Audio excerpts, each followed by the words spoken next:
Hi everybody, I hope this video finds you well. In today's video, we're going to just be doing a quick review of some of the calculus that will be useful at the very beginning of our course, especially as we start to investigate differential equations. We're briefly just going to review some of the basic derivatives and integrals that you should already be comfortable with from your earlier calculus classes, as well as some of the rules that apply to differentiation and integration, and just do a brief mention of the connection between derivatives and integrals. We're not going to look at too many examples in this particular video just because a lot of this stuff is sort of review, and if you guys do want additional practice on derivatives and integrals and things like that, you can take a look at what's posted on your Canvas website, work through those examples, and make sure you're comfortable with all this. But I do want to just touch on a couple things. So, first of all, here's a list of basic derivatives that you should know. All of these are taken as a sort of single variate derivative, which is going to be the vast majority of differentiation that we're going to do. So all of these here are assumed to be functions of x, and then we're talking about their derivative as a function of x as well. Now, do keep in mind, as a side sort of theoretical note, right, when you take a derivative, you are inputting a function, and then you are outputting a function, right? So when you take a derivative, you bring in a function, you take its derivative, and then you get out a function.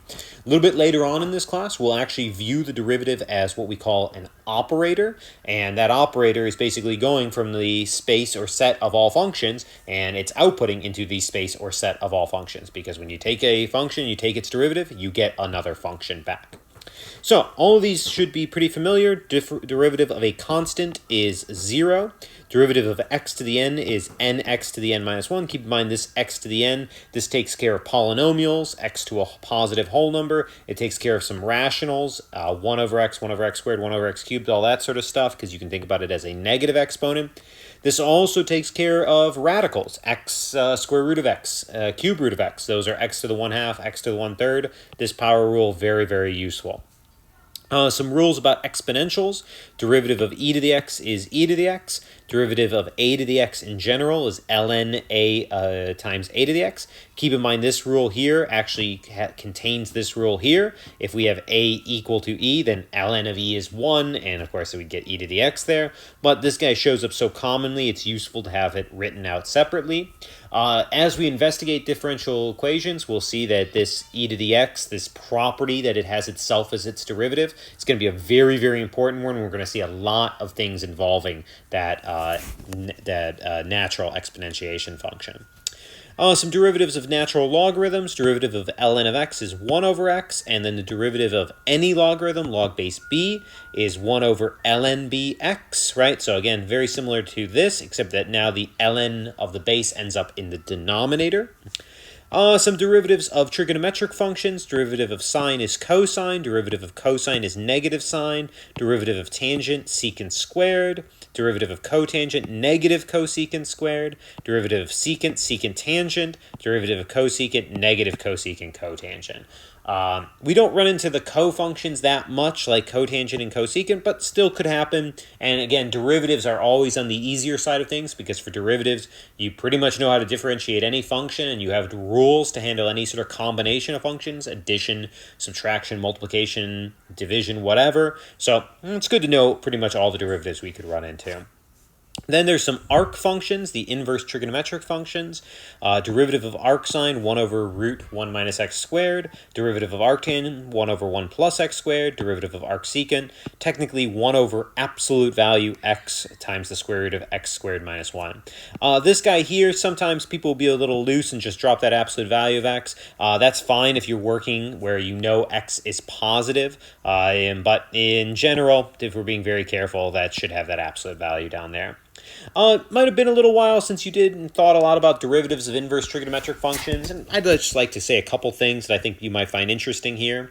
One, keep in mind that these denominators here, and specifically the things inside the radicals for arcsine and arcsecant, they correspond directly to the domains of these inverse trigonometric functions. Let's take a look at arcsine, for example. As you guys know, the domain of arcsine is the range of sine. The range of sine is -1 to 1, so the domain of arcsine is -1 to 1. Notice that only x values from -1 to 1 make sense inside that radical. If you go beyond -1 to 1, your square will be larger than 1, and you'll be square rooting a negative value. So this type of radical there corresponds directly to the domain here. Same thing here. Domain of arcsecant is the same as the range of secant. Range of secant is negative infinity to negative 1, union 1 to infinity. Notice that that this x squared minus 1, if you are in that negative 1 to 1 range, then x squared minus 1 is going to be negative, which means it's going to be undefined. So that radicand right there corresponds directly to the inverse trigonometric functions domain. I'd also like to just call your attention to arctangent of x. Arctan is one of my favorite functions, so you're going to see it a lot. It has some very interesting properties. Keep in mind, arctangent is a great example of a strange function. It has a lot of weird behaviors. Arctangent has a full domain, negative infinity to infinity, but a limited range, negative pi over 2 to pi over 2. It's also an example of a function that has two different horizontal asymptotes, one at negative pi over 2, one at pi over 2. And it has this very unique property as we're describing here, where as a function, it's classified as an inverse trigonometric function. That's a pretty complicated type of function, yet its derivative is a simple rational function. A lot of times when you take derivatives of functions, you sort of stay inside the same class. All the derivatives of these trigonometric functions all result in trigonometric functions. But here we have this very unique example where you differentiate an inverse trigonometric function, but you end up with a normal, very tame rational function. So just wanted to call some attention to that.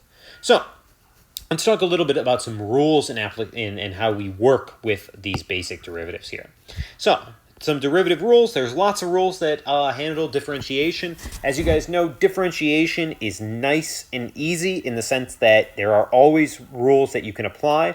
If you're given a function, you can take its derivative. It might be very messy. It might take a lot of time. You might have to be very careful, but you can take its derivative.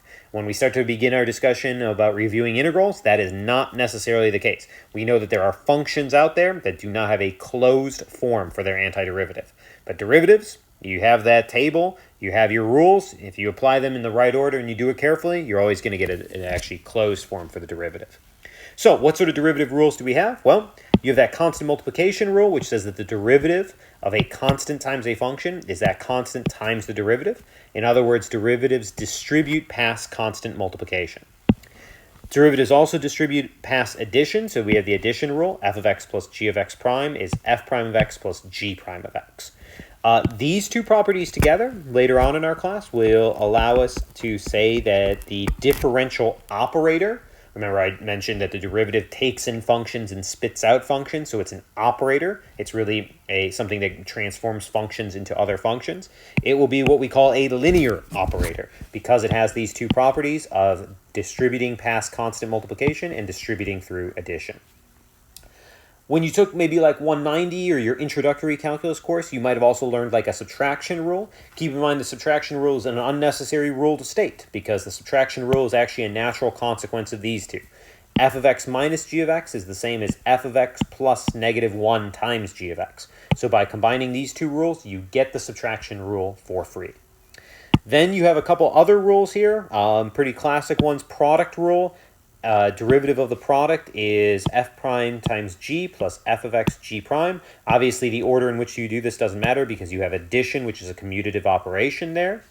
Then we've got quotient rule here. The derivative of f of x over g of x is f prime times g minus f times g prime over g of x squared. Order obviously matters up there because you've got that subtraction, which is non-commutative. And then, of course, you have maybe the most famous and most important derivative rule. You've got chain rule, which tells us how to actually apply the derivative to a composition. This rule is incredibly important, mainly because composition is the only operation that is unique to functions. Things like addition, multiplication, quotients, you can do those with numbers. But composition is unique to functions. So knowing how to differentiate composition is very important. The derivative then of f of g of x is f prime of g of x times g prime of x. So you differentiate the outer function with the inner function still plugged in, and then you multiply by the derivative of the inner function. So all these are the sort of classic derivative rules that you guys have learned. We're going to do, a good amount of derivatives as we go through our class, so we'll make sure to sort of review them as they come up. We're not going to talk about any sort of explicit review examples right now, but as we begin our investigation of differential equations, we will make use of these rules, and we'll get some chances to practice them. Let's turn our attention now to integration for a little bit. So, let's talk about integrals. here's a table of sort of the basic indefinite integrals you guys should already have sort of seen or encountered.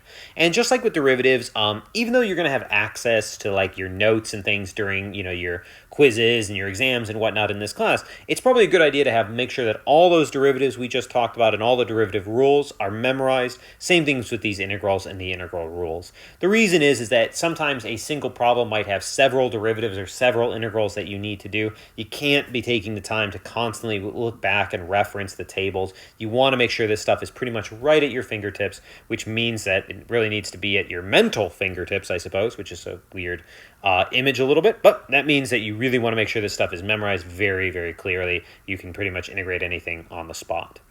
One interesting thing before we just talk about some of the stuff in this table is, of course, integration. You integrate a function, and when you do an indefinite integral, which all of these are, what you get out is not another function. Instead, you get an entire family of functions. You get this constant of integration.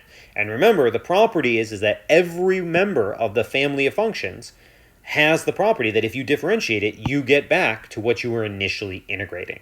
So when you integrate something, you put in a function and you get out an entire family of functions. Now, of course, if we were talking about definite integrals, then you'd be taking in a function and outputting an actual number. Definite integrals return numbers as opposed to families of functions. When we actually begin our investigation of differential equations, you guys will finally see why it is so important that you use those constants of integrations, and you'll finally see why probably like in your 191 or your Calc 2 class, your professor was constantly telling you got to have that constant integration. It's going to be absolutely essential as we begin investigating differential equations. So let's go over this list real quick. Integral of a constant is the constant x plus c. The integral of x to the n dx is 1 over n plus 1 x to the n plus 1 plus c. That rule, of course, works as long as n is not equal to negative 1. If n is equal to negative 1, then you'd get a 1 over 0 there, which would make it undefined. So how do you handle x to the minus 1? Well, x to the minus 1 is 1 over x. And, of course, the integral of 1 over x dx is ln absolute value x plus c. That absolute value is pretty important. So unlike the one that is on secant that sometimes people omit, this one's pretty essential there. Integrals of exponentials, integral of e to the x dx is e to the x plus c, and the integral of a to the x dx in general is 1 over ln a to the x. Keep in mind now that goes into the denominator because of the fact that we're sort of reversing the differentiation process. We have a tremendous pile of trigonometric integrals. Integral of sine is negative cosine. Integral of cosine is sine. Again, plus c on both of those. Keep in mind the negative sign is now switched because we're reversing the process. Integral of tangent is ln absolute value secant x plus c. Integral of cotangent is negative ln absolute value cosecant x plus c. Remember that if you're ever unsure or you want to remember where these rules come from, both of these are actually done using u substitution. For example, the integral of tangent x, you think about tangent x as sine x over cosine x, and then you u sub for the denominator, and that is what's going to give you these expressions here. Also do keep in mind that when integrating, you can sometimes have different expressions that are actually equivalent functions. So for these two, you might have actually seen these equivalent expressions. Negative ln absolute value cosine x plus c. Or on this guy, you may have seen ln absolute value sine x plus c. Why are these equivalent to this? Well, let's take a look at this guy here. Remember, a constant outside of a logarithm can be brought in as an exponent. So you bring this inside as an exponent. You end up with cosine x to the negative 1. That is 1 over cosine x. What is 1 over cosine x? Well, it's secant x. So that's equivalent to this expression here. This is just also a quick reminder that this means that when you guys are integrating, which is going to be something you do a ton of as you're solving differential equations, depending on how you choose to integrate or which of these forms you decide to use, your answer might look a bit different than what I have on, say, a solution set or what a friend or a classmate gets. Keep in mind, though, that just because the answers look different, they might actually be equivalent functional expressions. So you just got to be very careful there. Then we got these guys here. These ones are a little bit trickier, but also important to remember because you certainly don't want to rederive these. Integral of secant is ln secant x plus tangent x plus c. Integral of cosecant is negative ln absolute value cosecant x plus cotangent x. These guys rely on a trick. Remember, like if you ever want to rederive integral secant x dx, you end up multiplying the top and bottom by secant x plus tan x over secant x plus tan x. So they just sort of rely on a trick, which is why it's probably good to just have these memorized so you don't have to remember that trick and rederive the result. These guys are just handy because these are just reversing derivative rules. Integral of secant squared is tangent. Integral of cosecant squared is negative cotangent. Integral of secant tangent is secant. Integral of cosecant cotangent is negative cotangent. And of course, the last three here are just reversing the derivatives of the inverse trig functions. So the integral of 1 over root 1 minus x squared, arc sine, integral of 1 over 1 plus x squared, arc tan plus c, and integral 1 over x root x squared minus 1, arc secant x plus c. All right. Now, remember that pretty much this list here includes pretty much the integrals of all the sort of basic functions. And outside of that, unless you can manipulate something into one of these forms, we're pretty stuck. And that's the big difference between integration and differentiation from a computational standpoint. For derivatives, like I said, any function out there, provided you take the time and you apply the rules carefully and correctly, you can get its derivative. There are very simple functions, though, that have no closed form integral. Probably when you guys were taking Calc 2, you might have investigated something like this guy, integral e to the x squared dx. That guy has no closed form for his antiderivative. You can do it pretty easily if you are comfortable working with Taylor series. You can come up with a Taylor series for e to the x squared and then integrate it. And it's not bad, but there's no closed function that is the antiderivative of e to the x squared. So it's very easy to get stuck while integrating. So we have to be very careful there. So let's talk about the rules for manipulating and working with integrals then. So we're going to talk a little bit about integral rules and techniques. Keep in mind that for integrals, it's subtle, but there is a name change here. There's only a couple integral rules, and then we talk about integral techniques. And the reason we make that sort of vocabulary change is because techniques, they might work or they might not. We don't know. We can try them. They're techniques. They're not rules because we don't know if they're going to apply in that situation. They're just different methods, usually for manipulating the integrand to see if we can get the integrand into a form where we know how to integrate. So derivatives just have rules, but integrals have rules, only a couple, and techniques. So the integral rules, the first two are identical to the derivative ones. You have a constant multiplication rule. Constants inside your integrand can be brought outside the integrand, and the integral of a sum is the sum of the integrals. This also means that integration is an example of a linear operator. It has these properties here. And again, we're going to be investigating linear operators, linear transformations quite a lot later on in our class. So what are the techniques that you guys have learned for integration? Well, you probably learned about 4 major techniques. There's U substitution. Remember, conceptually, U substitution attempts to reverse the chain rule, which means that U substitution is often very good for integrating compositions of functions. If you see a composition of functions, that sort of tells you U substitution is probably a good idea. Then you guys also learned integration by parts, or IBP. This attempts to reverse the product rule, hence it is very good for integrating products. Sometimes integration by parts also is useful for just integrating solitary functions. You actually end up using IBP if you want to integrate something like ln x, or if you want to integrate something like arctan x, or things like that. But generally speaking, integration by parts is used when you want to integrate a product. Remember, the handy little formula for integration by parts is the integral of u dv is uv minus the integral of v du. This is also a good moment to remind you guys that for integration techniques, they don't do the integral for you. Integration techniques generally try to change the integrand, to make the integrand simpler so that you can perform a basic integral. And these techniques don't actually do the integral. They always result in another integral that hopefully is simpler. U substitution changes it into a integral in terms of another variable.